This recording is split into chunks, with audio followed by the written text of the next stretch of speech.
everyone, welcome to Sunrise Project. Ini adalah segmen Bible Talk, tempat kita belajar bersama tentang topik Alkitab dari ayat ke ayat. Semoga terang kebenaran Tuhan memberi kita pengetahuan dan membuat iman kita kepadanya terus bertambah dari hari ke hari. Selamat mengikuti.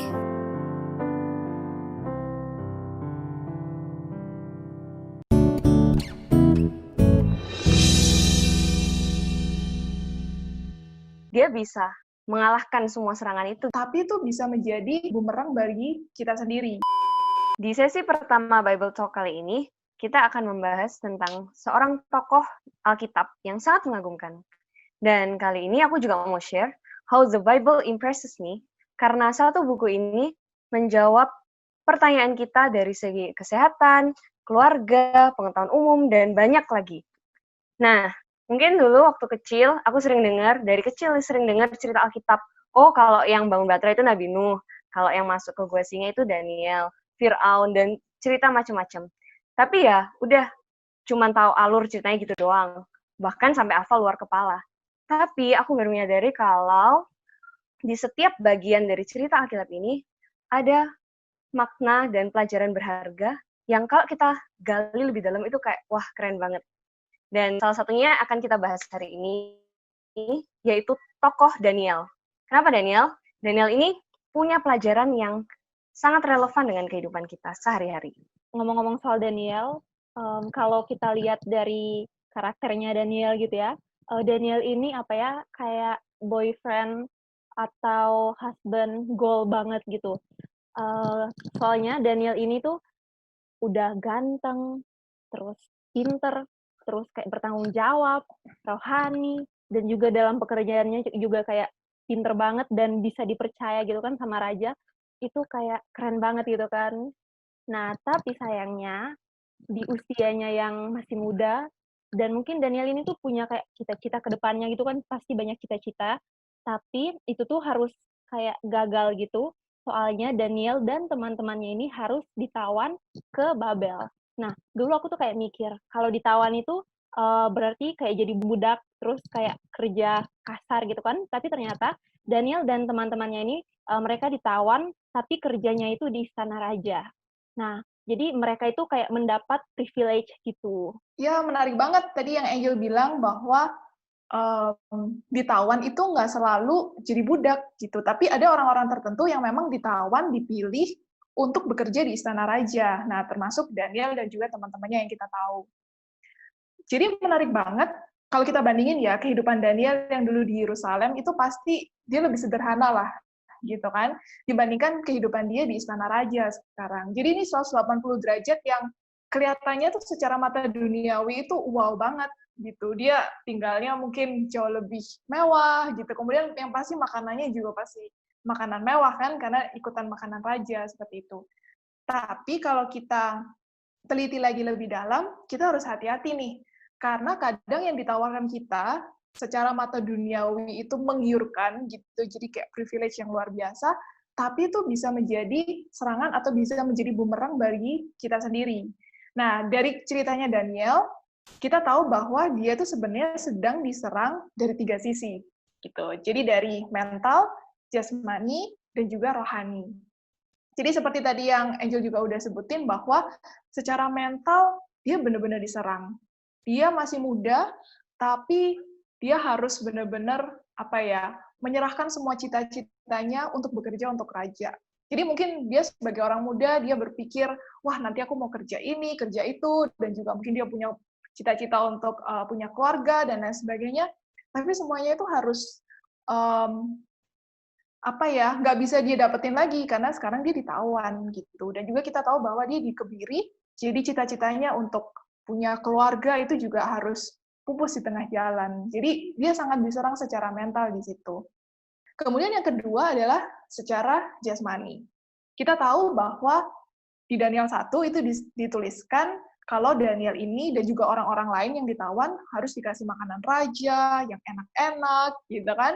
Dan bukan hanya makanan, minumannya juga wine. Bayangin tuh berapa duit gitu yang harus dihabisin kan untuk minum wine gitu.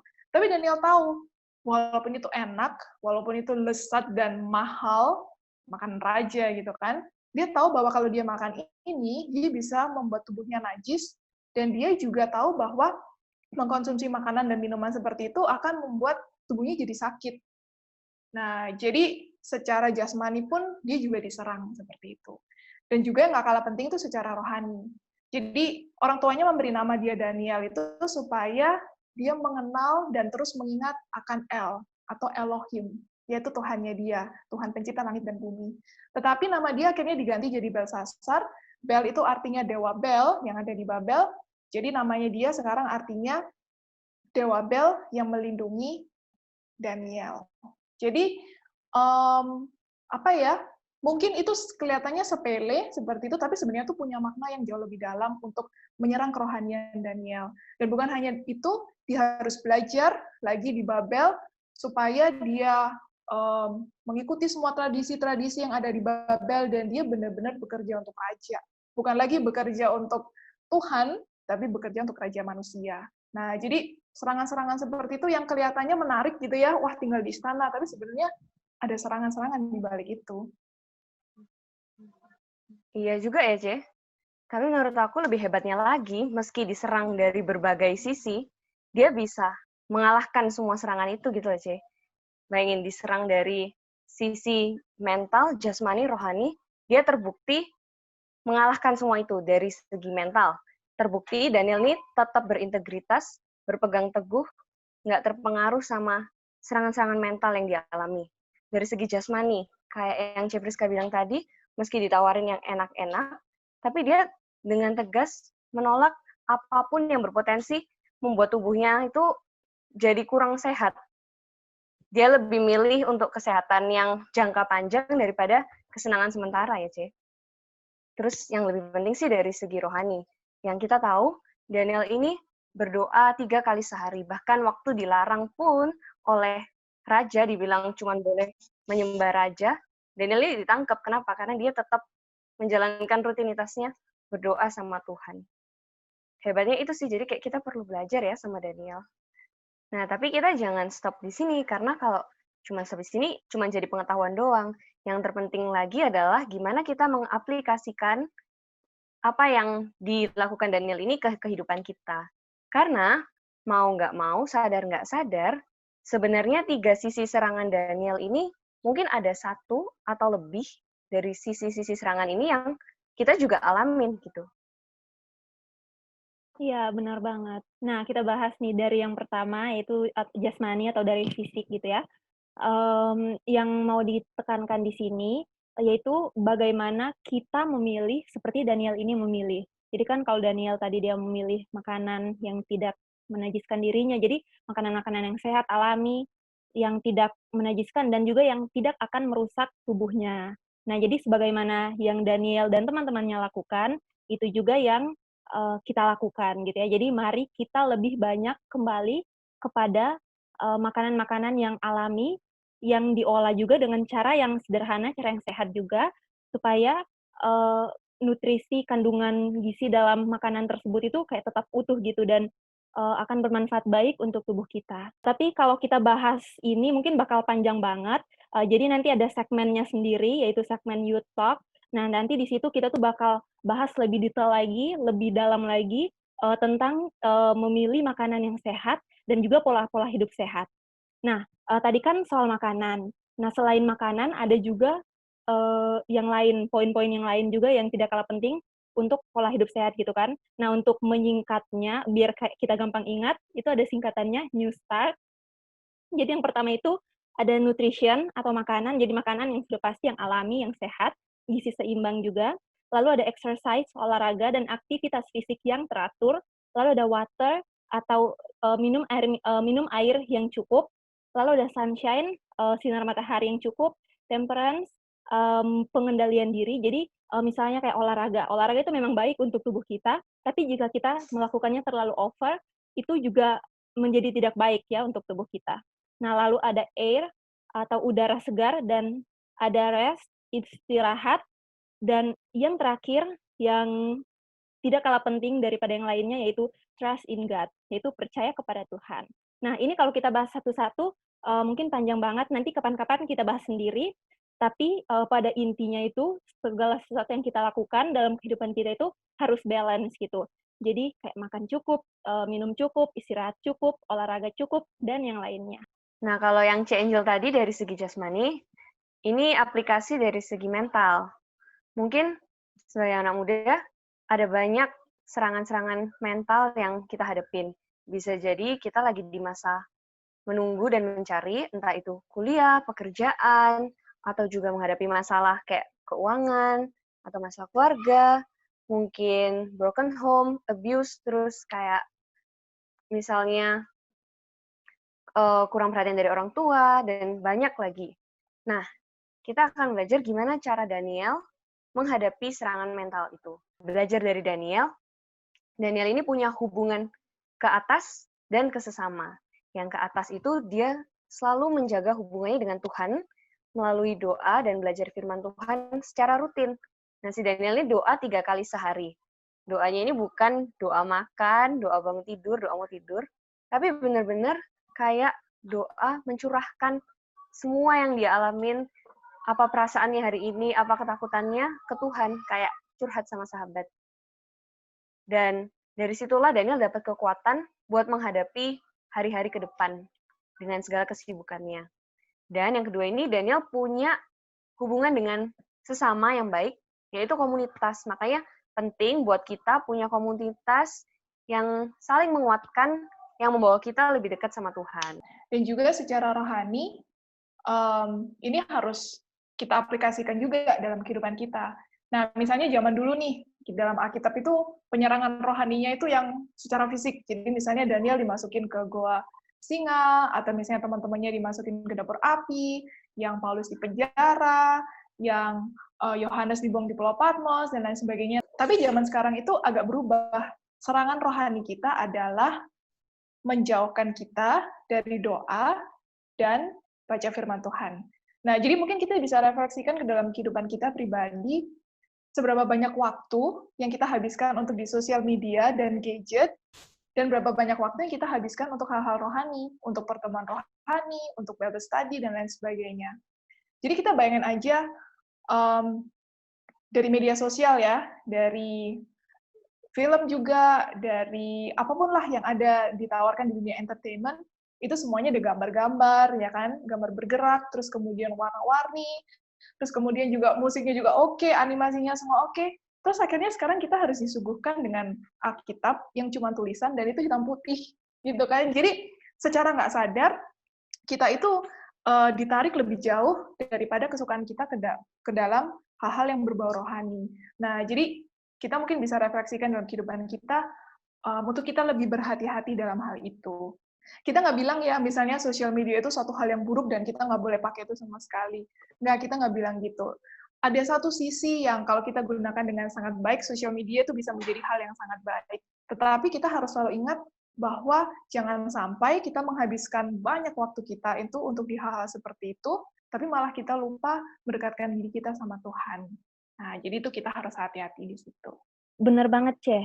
Dan tahu nggak, ada satu hal lagi yang sangat mempengaruhi kehidupan kerohanian kita, yaitu dalam memilih pasangan. Nah, kalau kita mau bahas, sebenarnya bisa panjang gitu ya untuk topik ini, tapi intinya yaitu Tuhan itu sudah memberikan kita petunjuk untuk kita memilih pasangan yang baik, yang sesuai dengan kehendak Tuhan. Nah, tapi kita juga jangan lupa, Tuhan juga sudah memberikan kita petunjuk supaya kita dapat menjadi pasangan yang baik untuk pasangan kita ini. Nah, soalnya kan sering banget kita itu kayak menuntut terlalu banyak dari pasangan kita. Jadi pasangan kita tuh harus bisa A, bisa B, bisa C. Tapi kita itu nggak menjadi pasangan yang baik untuk dia gitu. Nah, dan yang menariknya lagi, kalau misalnya kita salah dalam memilih pasangan, maka itu tuh bukan hanya berpengaruh kepada kehidupan kita dan pasangan kita, tapi juga sampai ke masing-masing keluarga kita dan juga sampai ke keturunan kita. Nah, jadi bayangin aja kalau misalnya kita mencontohkan kerohanian yang nggak baik gitu ke anak-anak kita, maka kemungkinan besar kerohanian anak-anak kita juga akan tidak baik gitu. Nah, terus misalnya mereka memilih pasangan, maka mereka terus misalnya mereka yang nggak hati-hati dalam memilih pasangan, maka mereka juga kehidupan keluarga mereka juga akan berantakan gitu ya, dan begitu seterusnya gitu sampai kepada keturunan selanjutnya. Jadi, efek dominonya itu sangat besar, karena itu kita harus hati-hati sekali. Nah, jadi, buat teman-teman, buat kita semua juga, kalau misalnya nih kita, kayak dalam, keseharian kita biasanya berdoa 2 kali sehari. Nah, terus kita lagi pengen, memilih pasangan, maka, kita berdoa itu kayak 2 kali lipat, jadi 4 kali sehari gitu. Nah, tapi ini bukan doa yang doa makan, doa bangun tidur gitu ya, jadi ini bener-bener doa khusus untuk antara kita dengan Tuhan gitu. Wow, berat banget ini topiknya, Angel. Tapi juga mungkin satu hal yang aku keinget adalah mungkin kita yang atau teman-teman juga yang dalam masa single, mungkin ini adalah waktu di mana Tuhan itu ingin merubah kita untuk menjadi pribadi yang lebih baik, ya kan? Jadi mempersiapkan kita untuk nanti kalau kita punya pasangan. Dan aku pernah dengar katanya sebelum membahagiakan orang lain, kita sendiri harus bahagia. Dan di mana mencari kebahagiaan itu, kebahagiaan sejati itu hanya dari Tuhan. Ada quotes itu bilang, make sure that God is the source of your happiness. Jadi kita harus mastiin kalau sumber kebahagiaan kita itu Tuhan. Karena kalau kita nyari sumber-sumber kebahagiaan lain, resikonya adalah endingnya kita akan menemukan kecewaan. Jadi kembali lagi, kebahagiaan yang utuh, yang sejati itu cuma didapat dari Tuhan.